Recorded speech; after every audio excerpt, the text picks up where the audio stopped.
النهاردة أنا هعمل حوار بعتبره أهم حوار هعمله في حياتي مع شخصية عظيمة جدا، شخصية أنا بحبها، شخصية وطنية، وهو أعلى رتبة في الكنيسة القبطية الأرثوذكسية، وهو قداسة البابا تودروس الثاني. قداسة البابا تودروس، أنا سعيدة بوجودي مع قداستك النهاردة.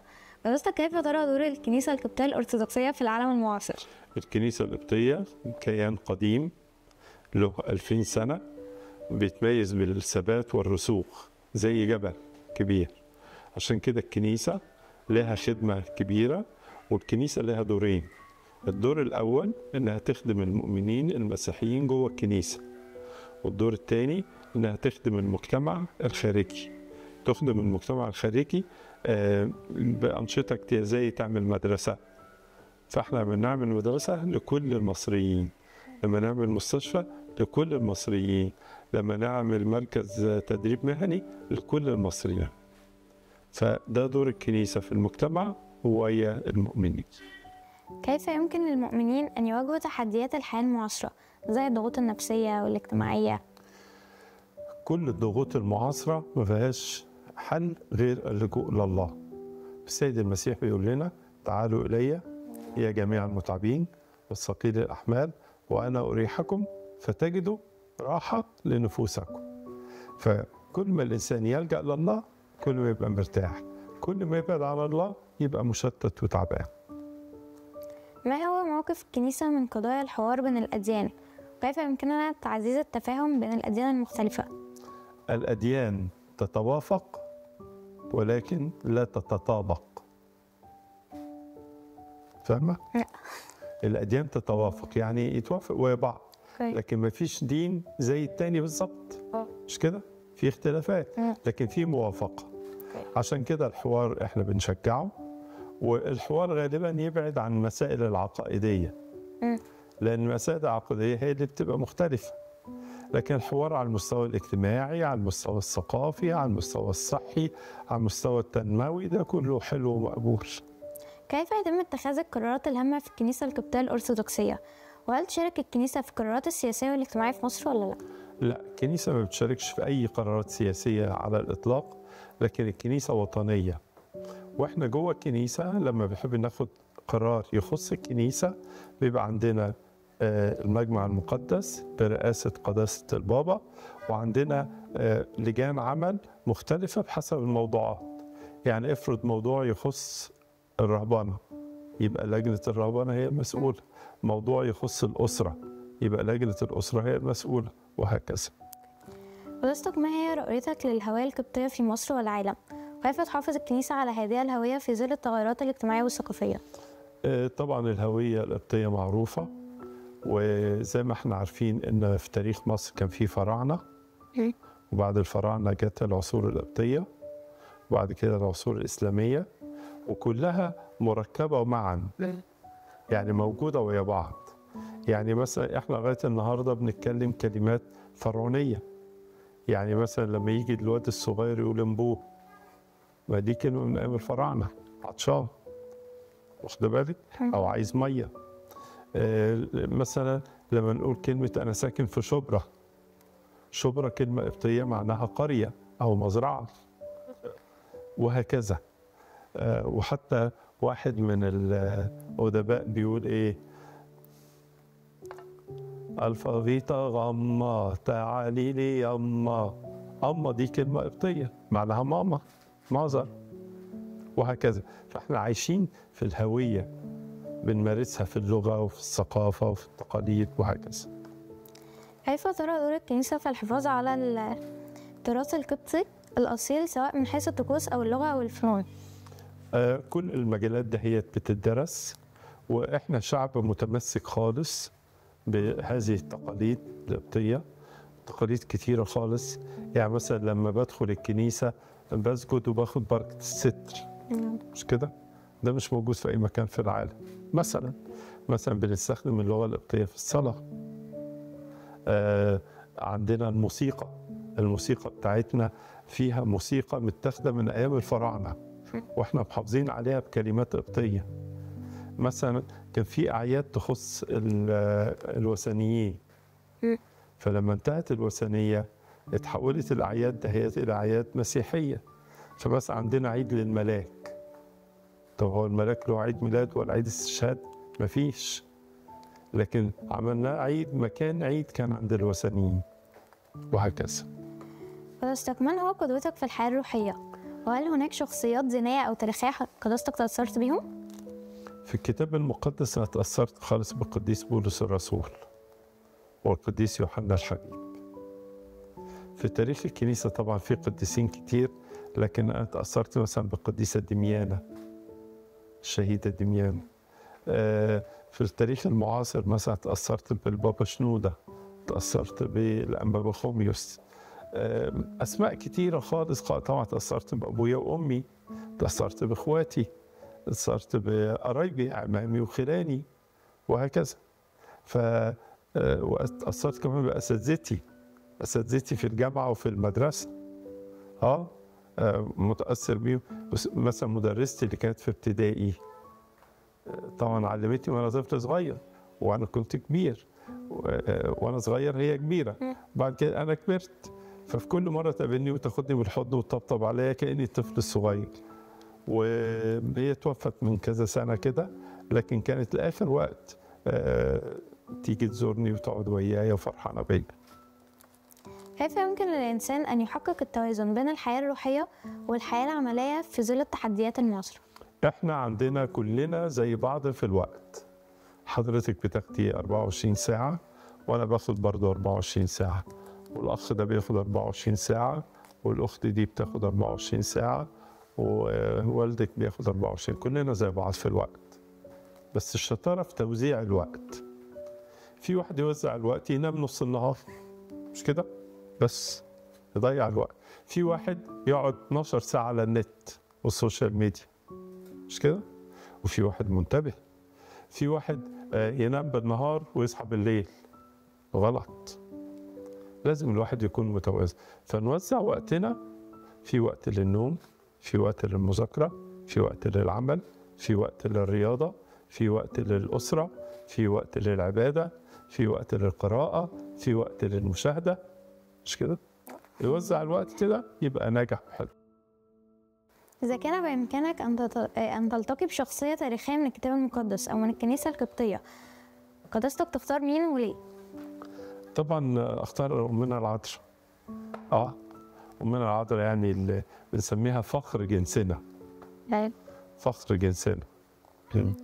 ما هو المبدأ الروحي أو الديني الذي كان له أكبر تأثير في تشكيل حياة قداستك؟ المحبة لا تسقط أبدا، ودي آية في رسالة كورنثوس الأولى إصحاح 13 عدد 8. المحبة لا تسقط أبدا، وده أهم مبدأ روحي عندي. في ظل التحديات المعاصرة التي واجهها العالم، كيف ترى دور الكنيسة في تقديم رسالة الأمل والتوازن؟ دايما طالما يوجد الله يوجد رجاء، فالكنيسة دايما تعطي أمل وتعطي رجاء في الحياة. وأكتر حرب بيحاربنا بيها عدو الخير اسمها حرب اليأس، يعني إن مفيش فايدة. فالكنيسة تبث الرجاء في عقول وقلوب الناس. كيف تصف تجربة قداستك الشخصية مع الصلاة؟ وهل هناك طريقة أو أسلوب معين تعتقد أنه يعزز الصلاة بالله بشكل أعمق؟ فترات الهدوء والسكون والإضاءة الخفيفة، بالذات لو كانت من شمعة مش من نور الكهرباء، دي أجمل وقت والواحد يحس إنه بيتقابل مع المسيح شخصيا. فدي بتبقى فترة صلاة دسمة غنية. يعني أصلي إزاي يعني؟ بيبقى فترة الهدوء، برفع قلبي، بقعد على الأرض، برنم ترنيمة حلوة، بصلي مزامير، بصلي آيات أو صلوات من الكتاب المقدس، لكن المهم الهدوء والسكون التام. التفكير في الرهبنة وترك الحياة بملذتها والتفرغ للصلاة والتضرع، قداستك أخدت القرار ده إزاي؟ خدت القرار ده بالصلاة، بالتفكير، وبالمشورة، وبخبرة أب اعترافي، وبزيارات الأديرة، لغاية ما جه الوقت المناسب أروح الدير. ممكن نعرف كتاب بستان الرهبان أثر في حياة قداستك إزاي؟ أنا ما كنتش أعرف كتاب بستان الرهبان لغاية سنة كنت في تانية ثانوي، وبعدين المكتبة في الكنيسة عملوا مكتبة، فقالوا كل الكتب ممكن استعارتها ما عدا كتاب واحد. فأنا رفعت إيديا وسألت هو كتاب إيه؟ فقالوا لي كتاب بستان الرهبان. فاستنيت لما خلصنا الاجتماع ورحت طلبت من أمين الخدمة الكتاب ده أخده أقراه الليلة دي بس، كنا يوم خميس، فخدته وقعدت أقرا فيه. طبعا ده كتاب كبير ملحقتش أخلصه، قريت فيه جزء كده صغير ورجعته تاني يوم الصبح يوم الجمعة. خدته الخميس الساعة 5 العصر ورجعته يوم الجمعة الساعة 8 الصبح. قعدت أقرأ فيه لغاية ما نمت. هو ده أكتر كتاب، طبعا قصص وأقوال آباء وحاجات حلوة من القرن الرابع الميلادي، فحاجات بالنسبة لنا غريبة لكن جميلة ومعزية. ساعة صلاة، ساعة عبادة، ساعة عمل، هل الالتزام بالتفاصيل دي بيفرق في يوم الراهب أو في حياته بشكل عام؟ طبعا، بس اليوم بتاع الراهب يوم منظم حلو. بنقوم الساعة 4 نحضر تسبيحة ثم قداس، وبعد كده نخرج للعمل، كل واحد يروح العمل بتاعته. الساعة 1 نتقابل ناكل أول وجبة اللي هي الغداء، وبعد كده نقعد نريح في القلاية شوية، وبعدين نكمل في العمل، وبعد كده الساعة 4 العصر نصلي الغروب والنوم، وبعد كده انتهى اليوم نتمشى في الصحراء نصلي. ويقول لك الراهب ده ماشي يزمر يعني يصلي مزامير. بعد كده كل واحد يرجع قلايته، عنده قرايات، عنده كتابات، عنده ترجمة، عنده صلوات، بس يخلص اليوم ننام شوية ونقوم للتسبيح تاني يوم. شغف قداستك بالكتابة هل مازال مستمر؟ وإيه آخر الكتب اللي ممكن نقراها لقداستك؟ مازال طبعا مستمر. آخر كتابين عملناهم كتابين حلوين، كتاب اسمه كنت فتى، ده تأملات في مزمور 37، وده كتاب جميل يعني. الكتاب التاني اسمه كلمات فم الحكيم نعمة، ده عبارة عن عبارات من كل العظات اللي قلتها خلال 12 سنة، عبارات صغيرة كده وجمعوها في كتاب حوالي 1000 عبارة. أول مدينة قبلت الإيمان بالمسيح في أفريقيا كانت اسكندرية، يا ريت قداستك تكلمني عنها وعن فترة دراسة قداستك فيها. في اسكندرية درست في الجامعة 5 سنين في كلية الصيدلة، وبعدين سنة في الدراسات العليا كنت بعمل دبلوم في الصيدلة، وبعدين 3 سنين في الكلية الإكليريكية. تقريبا 10 سنين قعدتهم في اسكندرية.